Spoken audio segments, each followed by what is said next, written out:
इस धनुष को तोड़ देगा, हम अपनी बेटी सीता का विवाह उसी के साथ में कर देंगे। भागवत के श्रोताओं, आज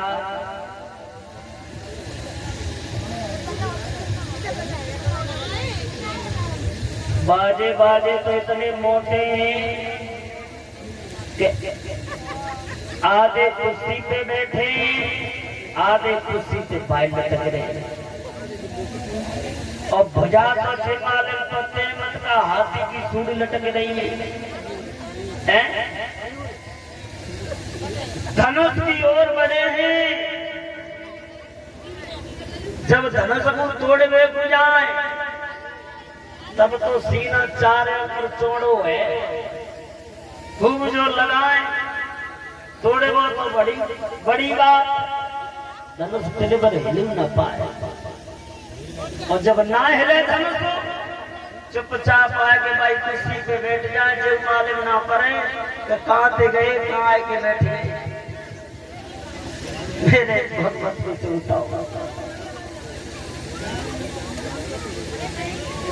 के रंग भूमि जब सिय पगधारी, और देख सकल नर नारी।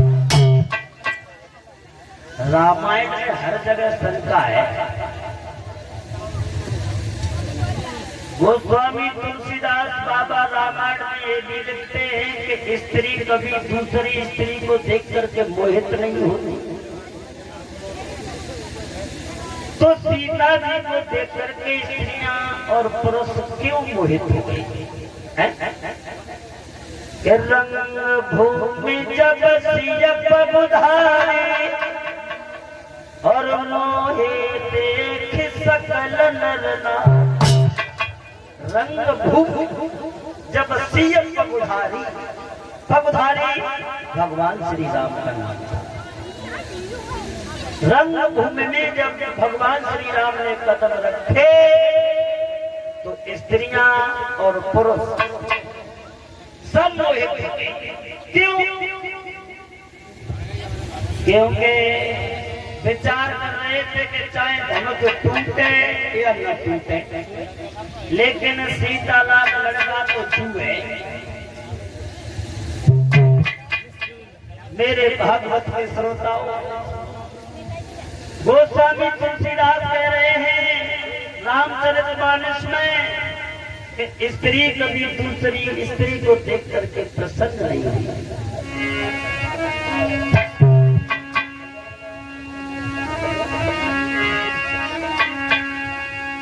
राज भाई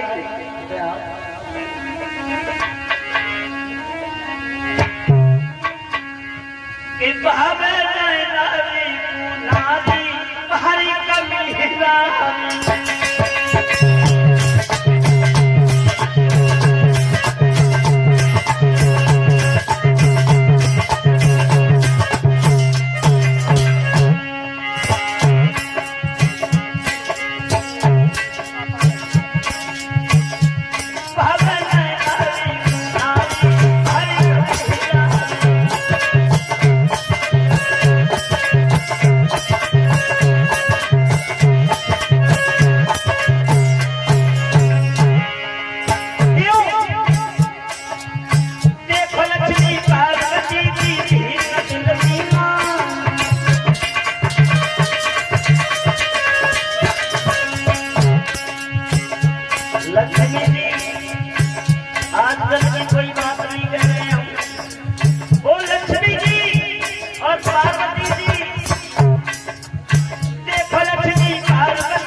इधर बड़े बड़े राजा बैठे, बड़े बड़े महाराजा बैठे, बड़े बड़े बलवान धनुष माए जाए, सीना चौड़ो कर करके जाए, खूब जोर लगाए, धनुष उठाए वो तो बहुत बड़ी बात है, तिल भरी नाचेंगे, चुपचाप आए बैठ जाए, जग माले बना पड़े, कहां से उठे कहां आए के बैठ गए।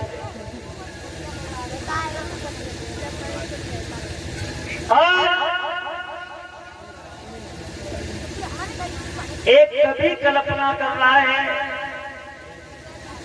रामायण में हर चौपाई में संता है कि भूप सहस्र दस एक ही बारा और लगे उठावन कर है तारा। भूप सहस्र दस, एक सहस्र 1000 का होता है, भूप सहस्र दस एक ही बारा,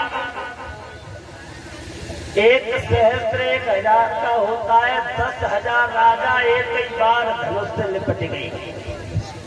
यानी शंका है, जब 10,000 राजा एक ही बार धनुष को उठाए के लग गए तो वो धनुष कितना लंबा था?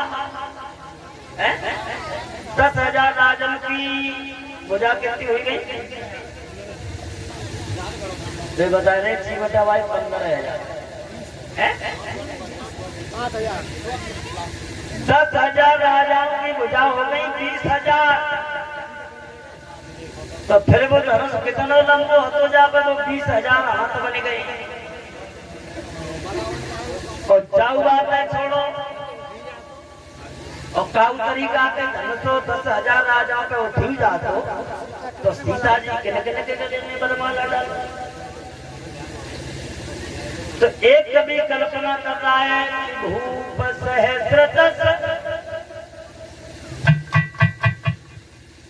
चैत्रवायु अर्जुन और दशानन रावण, और एक कवि ये कह रहा है कि रावण ने तो धनुष माए नजर इतना करी क्योंकि सीता रावण की लड़की लगती।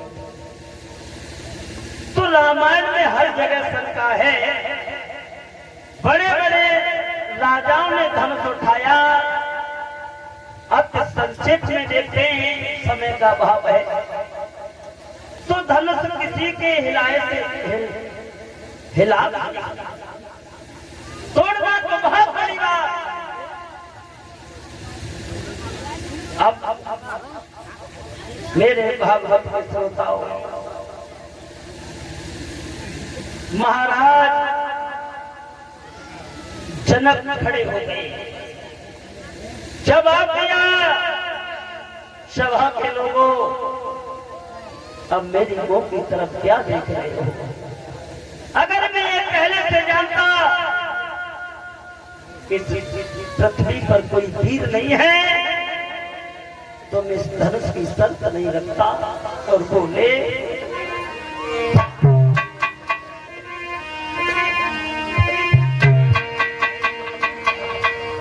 कि कुआरी लली रही, बोले कि कुआरी लली रही, बिन प्यारा था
अवतारी लक्ष्मण ने सुने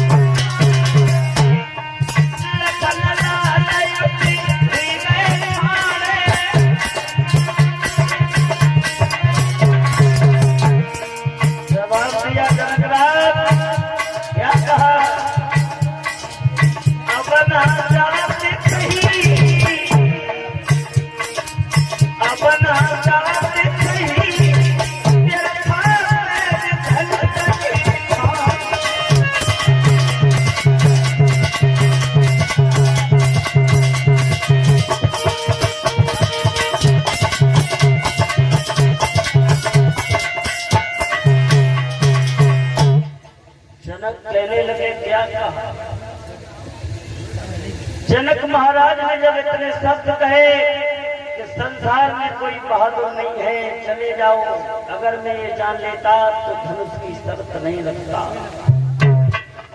तब तक श्रेष्ठ अवतारी लक्ष्मण खड़े हो गए, जवाब दिया है क्या है? पृथ्वी पर कोई वीर नहीं है?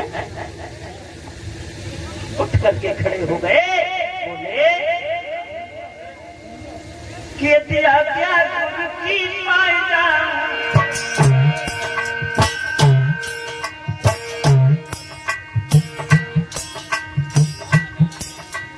गुरु की माई जाऊं, ब्रह्मांड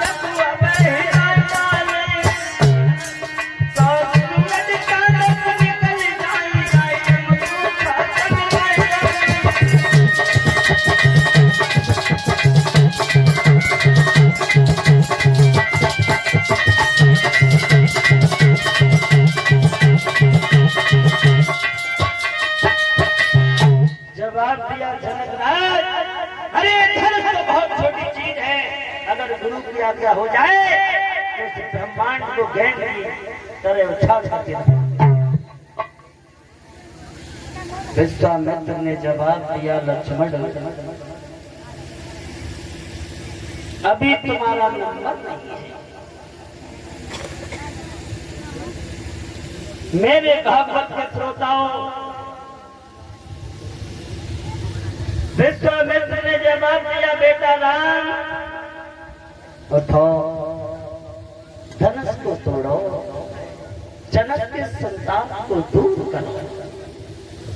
आज गुरु जी की आज्ञा शिरोधारण करने के बाद भगवान श्री राम चले हैं धनुष तोड़ने के लिए।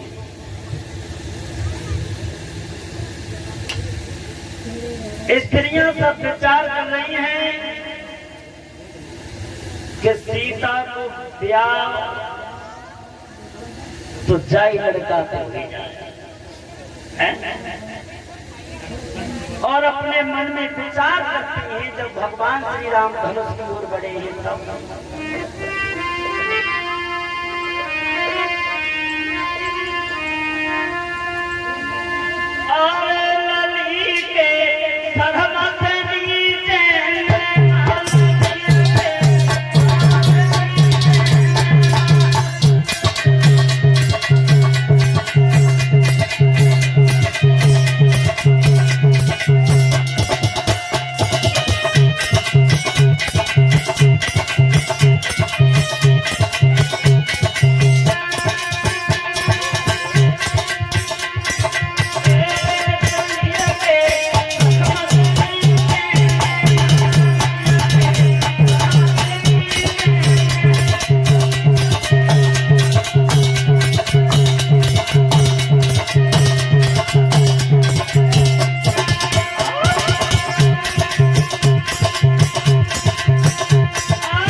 बारी उम्र को लड़का है, लेकिन सीता लाख लड़का है तो जय लड़का है।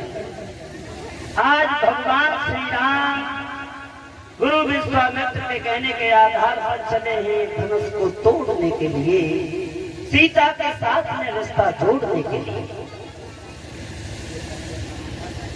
जब भगवान श्री राम ने विश्वामित्र के चरण स्पर्श किए और चल दिए,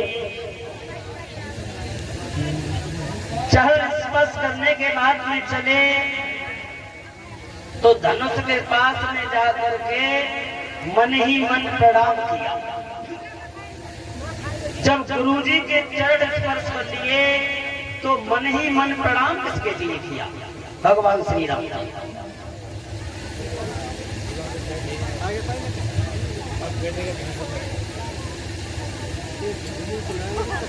जब गुरुजी के चरण स्पर्श कर लिए, धनुष के पास में गए, मन ही मन प्रणाम किया।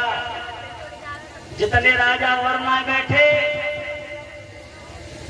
विचार कर रहे हैं कि बेटा कि तिल दई देवता मनाए ले, हमने मेरे दई देवता मनाए, हमने मेरी बातें बोली, कहे भगवान कथा करवा देंगे, हवन करवा देंगे, लेकिन धनुष हमसे ही टूट जाए।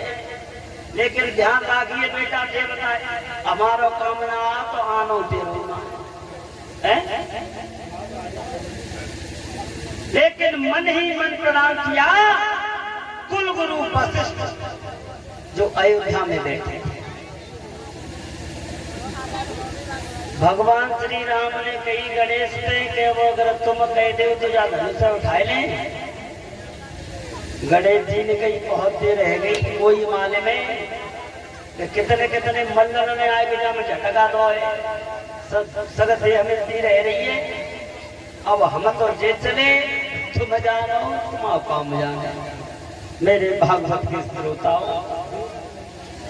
उसी क्षण भगवान श्री राम ने उस धनुष को हाथ से पकड़ा। पता नहीं कब का धनुष हरिया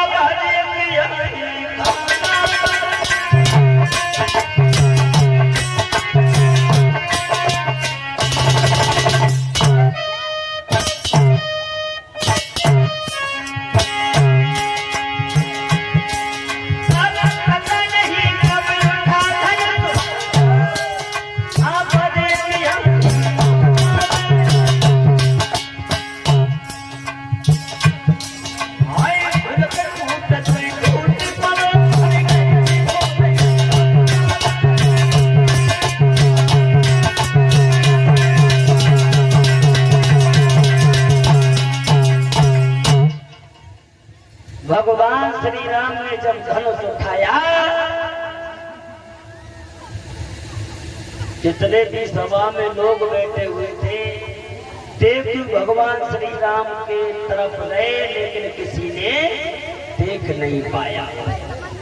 लेत चढ़ावत खींचत बाढ़े, देख सब खड़े, किसी ने भी नहीं देख पाया कब धनुष उठाया और कब उठा करके तोड़ दिया। जब धनुष टूट गया, अब सीता की सन्न की जो सहेलियां थी तो बोली कि सीता अब क्या देख रही है? बरमाला राम के गले में डाल दे। का कही परीक्षित महाराज, सीता की सहेलियों ने कही कि सीता बरमाला राम के गले में डाल दे, और शादी ब्याह तो आज ही कर ले रहे हैं, आज का कर रही है जयमाला। बरमाला को नाम बदल के जयमाला रख लो। जयमाला तो तब डाली जाते परीक्षित महाराज जब कोई जीत गया तो तब। देखा होगा आप लोगों ने काउ तरीका से जा मौसम में शादी हो तो बढ़िया है। और शादी बच जाए का तरीका थे सर्दी के महीना में। और जब वरमाला मिले लड़की चलते तो लहंगा चुन्नी नहीं आते। जब घर से निकले वीडियो बनता है और जब तक वीडियो को फोकस रहते हो तब तक तो थोड़ा आराम रहते हैं। और जो वीडियो थोड़ी कम होते आवे तो लड़की 3 का ही बनते आते ठंड के मारे। लेकिन प्रोग्राम चल रहा है, वरमाला का नाम बदल के जयमाला रख लो। बहुत वीआईपी कुर्सी और मंगाई जाती है तो लड़की और लड़का बैठा रहे और फिर आशीर्वाद हो जाते है। आशीर्वाद और जे बताओ कि आशीर्वाद अवेला दिन हो जाते हो कि पिछेला में। लेकिन वे तो पिछेला ठाड़े है जाते हैं रुपया ले और पीछे ठाड़े है गए। अपना फोटो खिलावत है, वीडियो बन रहा है, आशीर्वाद चल रहा है। और परिचक महाराज काऊ तरीका से वो लड़की आए के घरे काऊ की लाज पर्दा में करे सो देखो घर घर में चबुआ फलाने की बहू ऐसी आई है सो पर्दा ही ना करते हैं। और जी बताओ के पर्दा के भागीदार को होते हैं ससुर जेठ। जी बताओ ऐसा कोई है जो बनाए तो न जाए ससुर जेठ। वे तो मुंह देखे आए तो जयमाले पे। अब लड़की आए कि घर पर्दा न करे तो जहाँ बुराई का है। ससुर जेठ पर्दा के भागीदार होते हैं तो आशीर्वाद में देखे आए। अब पर्दा किनको करे पर्दा न करे तो घर घर में चबुआ फलाने के लोग ऐसी आई पर्दा ही ना करे।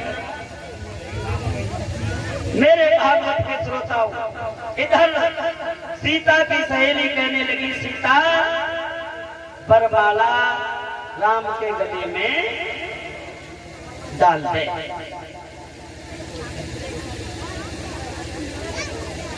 मेरे भागवत के श्रोताओं, आज सीता की सहेलियां सीता के साथ में चली तो सीता कुछ छोटी थी भगवान श्री राम से। सीता ने खूब एड़ी बसाई, खूब एड़ी बसाई, लेकिन राम के गले तक नहीं पहुंच पाई।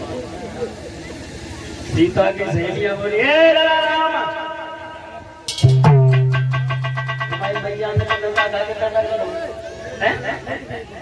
अगर जो गर्दन के नीचे कर ले तो ये वरमाला ना बच जाए। तब तक लक्ष्मण आ गए, जवाब दो भैया ना पहली दाएं और सूख हो जाएगी सामने। झुकते तो सब जिंदगी झुके ही रहोगे। तो लड़की बोली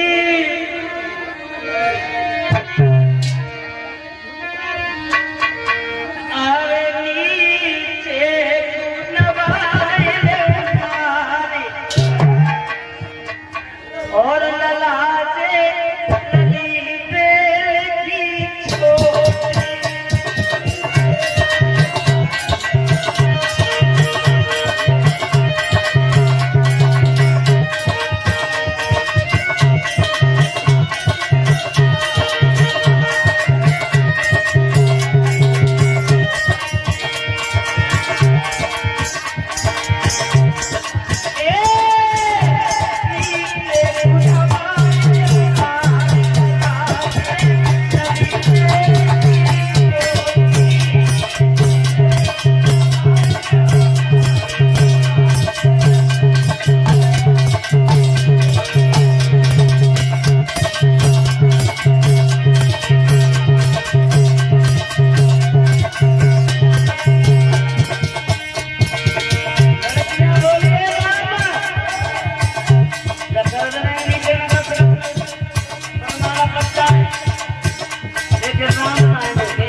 5 की जल्दी सकते पाई का स्पीड हो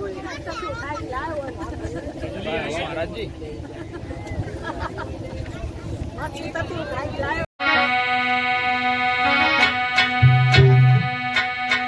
कि प्रथम भक्ति और संतन करि संगा दूसरी गति मम कथा प्रसंग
प्रथम भक्ति संतन करि संगा और दूसरे रति मम कथा प्रसंगा।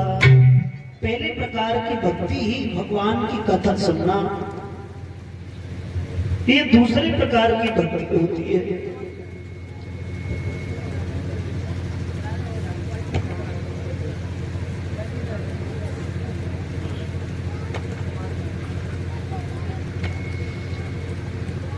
सूत जी महाराज समझाते हैं कि हे सौनकादिक ऋषियों, भगवान की केवल कथा सुनने से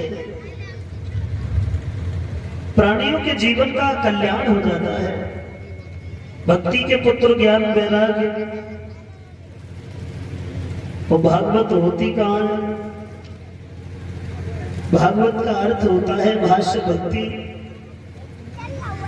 गाष्य ज्ञान, वाष्य वैराग्य और अंताशय तत्व।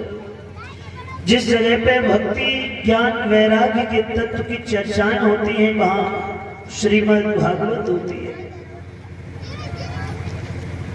जहां पर धन का कोई घमंड नहीं होता है, भक्ति ज्ञान वैराग्य के तत्व की चर्चाएं होती हैं, वहां भागवत होती है। सज्जनों, भक्ति के पुत्र ज्ञान वैराग्य केवल भागवत सुनने से ही तरुण हुए हैं। तो सूत जी महाराज समझाते हैं, एक नहीं ऐसे अनेक प्रमाण मिलेंगे आपको। एक आत्मदेव नाम के ब्राह्मण थे, उनकी जो पत्नी थी धुंधली, बड़ी ही खर्चा स्वभाव की स्त्री थी। पति की कोई बात नहीं मानती थी, पति के बताए हुए रास्ते पर नहीं चलती थी। दूसरी कृपा ऐसी थी भगवान की कि घर में कोई संतान नहीं थी। पहले तो थे विप्र बरबा नारी सही हैरान, महादेव संयोग से भई न कोई संतान।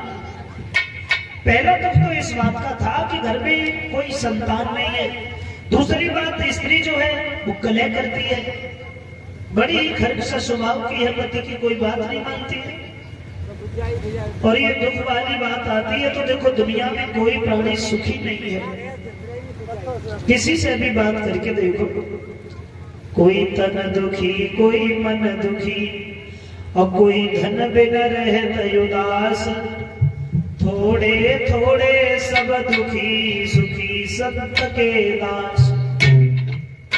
अपने जीवन में सर्व सुख किसी प्राणी के जीवन में नहीं है। किसी न किसी बात का दुख हर प्राणी के जीवन में है। पहले तो इसलिए दुखी थे कि घर में कोई संतान नहीं है। थोड़े दिन के बाद में घर में 2 पुत्र हो गए। गाय को जो फल खिला दिया था उस धुंधली ने, तो उस गाय से भी लड़का पैदा हुआ। उसकी बहन कुंती ने जो बच्चा दिया जिसका नाम धुंधकारी रखा गया, एक लड़का वो हो गया। बचपन से ही गौकर्ण जो थे भगवान के भक्त हैं, भगवान का चिंतन करते हैं, भजन करते हैं और जंगल में भजन करने के लिए चले गए। लेकिन धुंधकारी बड़ा ही दुराचारी प्रवृत्ति का निकला, जन्म से ही उपद्रव करता है। बड़ा होने के बाद वेश्याओं के द्वारा जो मारा गया है, उधर भगवान का भजन करने के बाद जब आए हैं, और हम तो एक ही बात कहेंगे, ये वेश्याएं होती हैं कि उनकी यही दुर्गति होगी, और जिनको वेश्या प्यारी होगी।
बताया है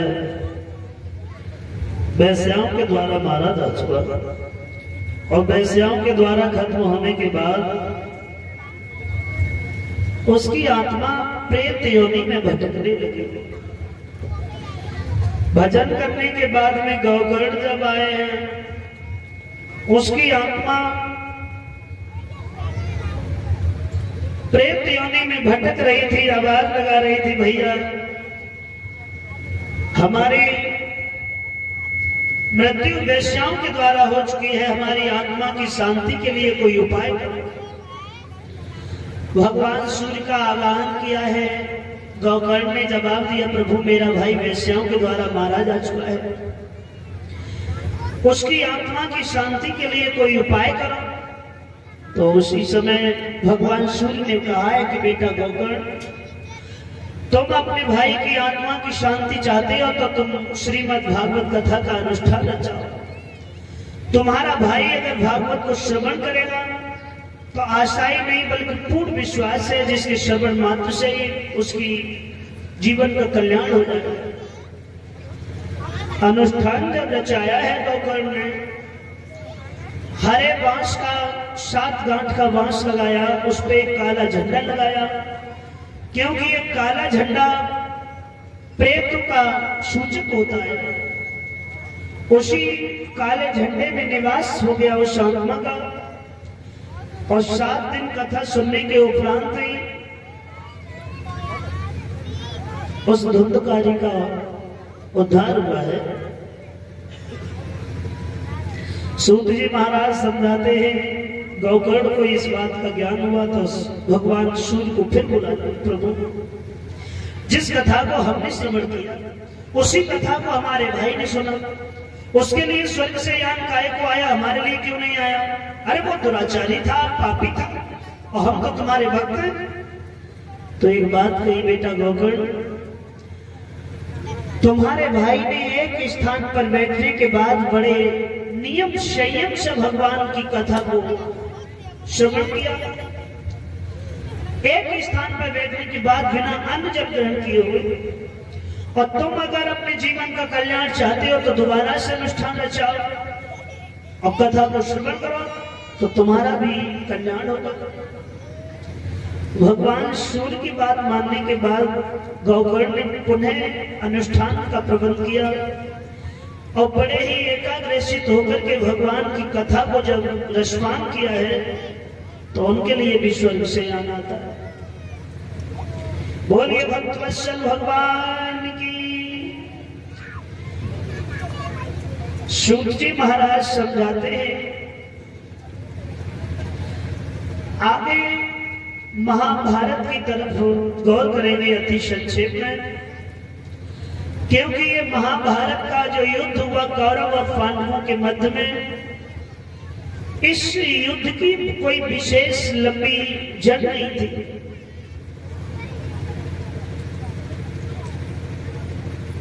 इंद्रप्रस्थ का निर्माण जो कर लिया पांडवों ने, और उसी जगह पे जब राजसूय यज्ञ किया है, कौरवपति दुर्योधन भी वहां गया। आश्चर्यजनक महल थे, उन महलों में ऐसा लग रहा था कि इधर थल है, उधर पानी भरा हुआ था, और जिधर जल दिखाई देता था उधर थल था। दुर्योधन जब पानी में गिर गया है तो पांचाली द्रौपदी कहने लगी क्यों दिखाई नहीं दिया, पानी में गिर गए। और दिखाई कैसे देगा, क्योंकि अंधे की संतान अंधी तो। अगर पांचाली द्रौपदी दुर्योधन से ये नहीं कहती तो शायद है कि महाभारत नहीं होता। तो कभी तो ये कहते हैं, अरे नारी की बातन में बड़े बड़े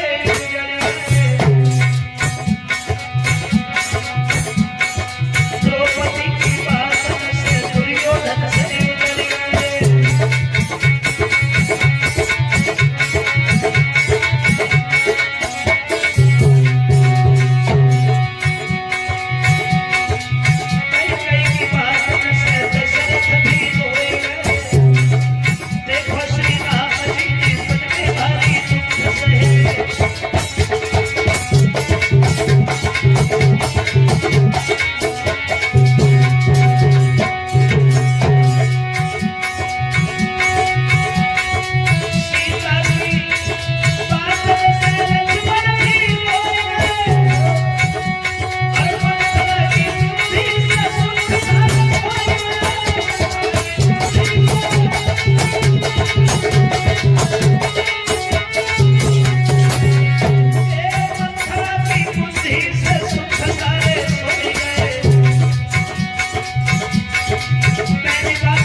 स्त्री के आगे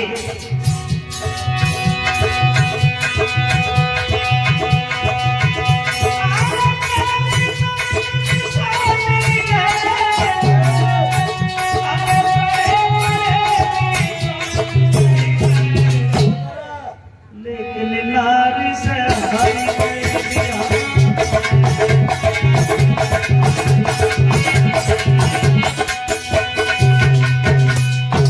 बताया है कि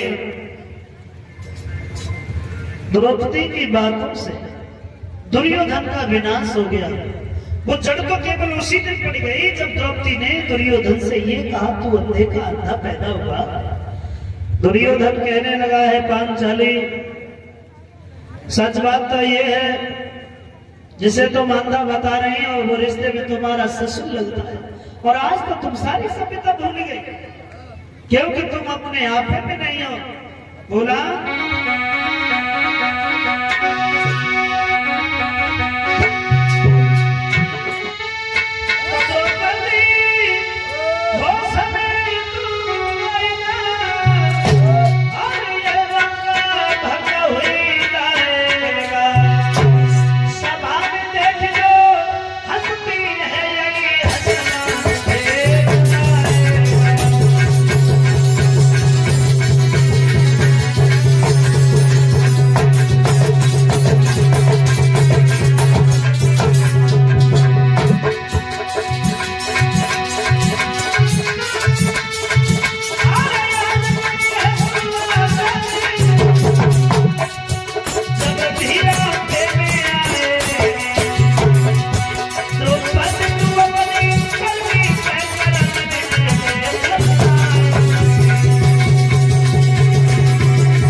इस हंसने का, अंधे कहने का अगर मतलब नहीं बताया तो मेरा नाम दुर्योधन नहीं है।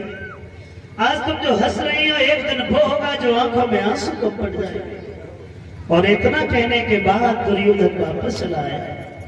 शकुनी ने सवाल कर दिया, दुर्योधन भाई तुम तो वहां गए थे, इतनी जल्दी कहाँ चले आए? दुर्योधन कहने लगा है, मामा आज तो उस 5 पतियों वाली स्त्री ने मेरा बड़ा अपमान किया। अब कोई ऐसा उपाय बताओ जो हम उस द्रौपदी से बदला ले सके। और उसी समय शकुनी कहने लगा है, दुर्योधन बदला तो ले लोगे आप, लेकिन तब संभव है जब एक बार पंडवा हस्तिनापुर में आए, उनके साथ में बैठ करके जुआ का खेल खेलो। और आशा ही नहीं, पूर्ण विश्वास ये है कि तुम्हारा बदला द्रौपदी से जरूर चुकता हो जाएगा। और ये बात सुनने के बाद में दुर्योधन ने महाराज धृतराष्ट्र से कहकर के पांडवों को हस्तिनापुर में बुलवायो। और जब आए हैं तो उनके साथ में बैठ करके जुआ का खेल खेला गया। शकुनी के जो पासे थे, उन पासों के फंदा में फंसने के बाद महाराज युधिष्ठिर सब कुछ हार गए। हाथी, घोड़ा, सेना, शासन, यहां तक कि खुद भी दुर्योधन के दास बन गए। दोनों हाथ जोड़े, मामा जी अब हमारे पास में कुछ नहीं रहा है, ऐसा करो अभी खेल बंद कर दिया जाए। जवाब दिया नहीं, अभी तो तुम्हारी पत्नी है, तुम्हारी जो पत्नी है द्रौपदी, उसे दाव पे लगा। हो सकता है कि उसी की किस्मत से तुम्हारी किस्मत पलट जाए, तो उसे भी दाव पे लगा दिया। और मैं तो भक्तजनों से भाग्य की विनम्रता ही कहूंगा कि उस दाव को भी हार गए। अब तो दुर्योधन बड़ा प्रसन्न है। दुशासन से जवाब दिया है, दुशासन चला जा और इस घमंडी स्त्री को पकड़ करके हमारे पास लेकर के आओ, जिसने हमें अंधा कहा था। आज इसी सभा में, क्योंकि ये तो अंधों की सभा लगी हुई है, इसे निर्वस्त्र करेंगे, क्योंकि देखने वाला कोई है तो उसके पति, और पत्नी को पति के सामने कभी लाज नहीं आती है।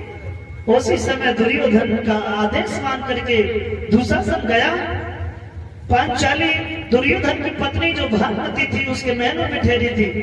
जवाब दिया, तुझे मेरे भाई ने बुलाया, मेरे साथ चला। द्रौपदी कहने लगी, उस सभा में पितामह भीष्म बैठे, महाराज धृतराष्ट्र बैठे, उस सभा में हम क्या करेंगे?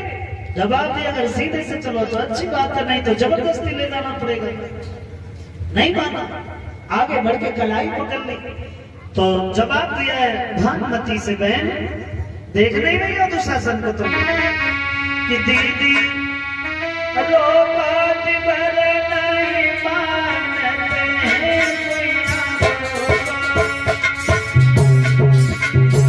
दीदी लोकाति भर नहीं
भानुमति कुछ कह पाती उससे पहले कलाई छोड़ करके उस दुशासन ने केस पकड़ लिया। और केस पकड़ करके जब खींचता हुआ चला, ले जा करके सभा में पहुंचा। जैसे ही आंखें खोल करके द्रौपदी ने देखा, उस सभा में सब लोग बैठे थे, लेकिन सब गर्दन नीचे झुकाए बैठे। पितामह भीष्म, द्रोणाचार्य, कृपाचार्य, महाराज धृतराष्ट्र। बाद में पतियों को निहारा है तो वो भी पांचों गर्दन झुकाए बैठे।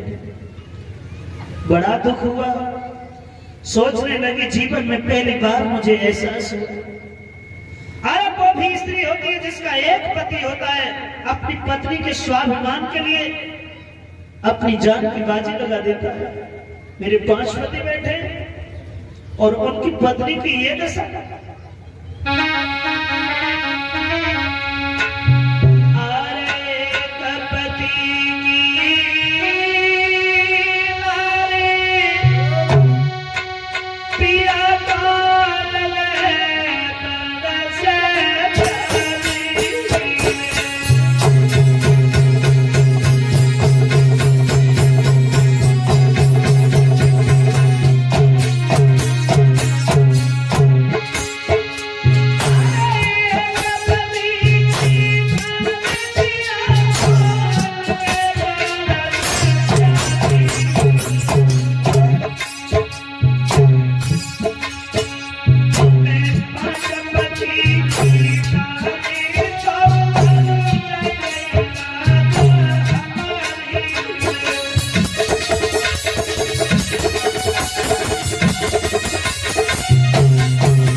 याद करके रोने लगी है। दुनिया के सहारे जब छूट जाते हैं, अपने परिवारिक जन भी प्राणी से जब रूठ जाते हैं तो अंत में परमेश्वर का ध्यान आता है। और भगवान कृष्ण को याद किया है द्रौपदी ने, प्रभु आज अगर सभा में आने में जरा भी विलंब हुआ मुरलीधर, तो तुम्हारी बहन कहीं समाज में मुंह दिखाने के लायक नहीं रहेगी। पति गर्दन झुकाए हुए हैं, घर के बुजुर्ग कुछ कहने के लिए तैयार नहीं है, और तुम्हारी बहन इस जगह ऐसे गिर गई है जैसे बनी के राजा शेर के आगे गाय गिर जाता है।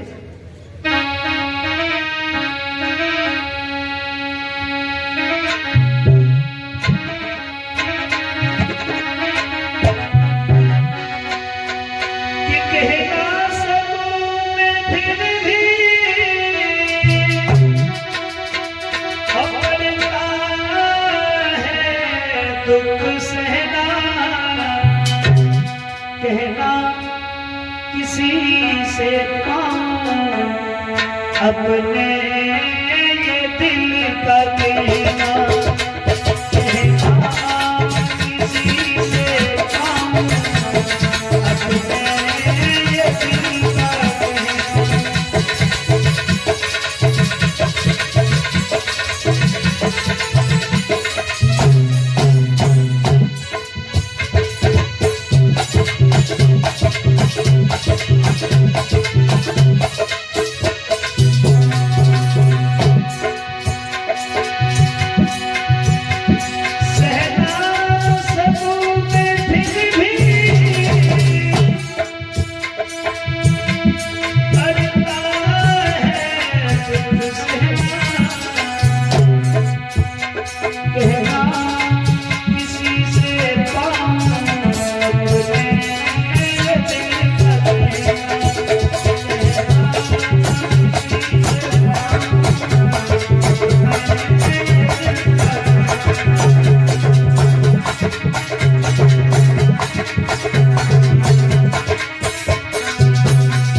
अपनी बहन की कुशलता चाहने वाले घनश्याम अगर ज्यादा देर हो गई तो बहन आज सभा को मुंह दिखाने के लायक नहीं रहेगी।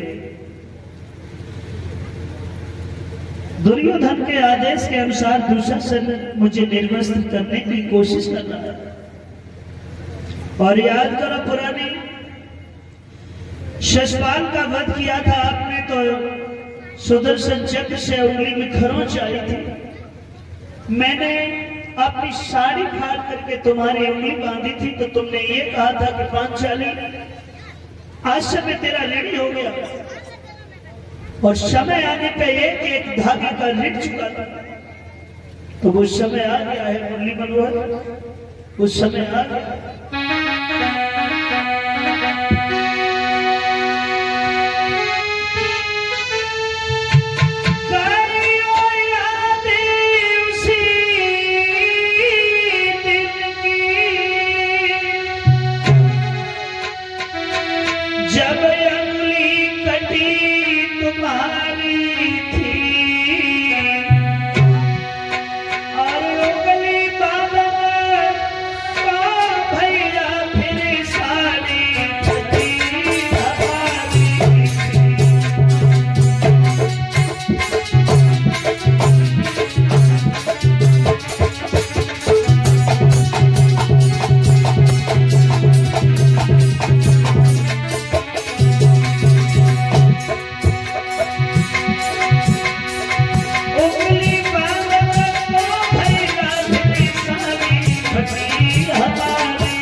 भगवान कृष्ण को याद करने के बाद में पांचाली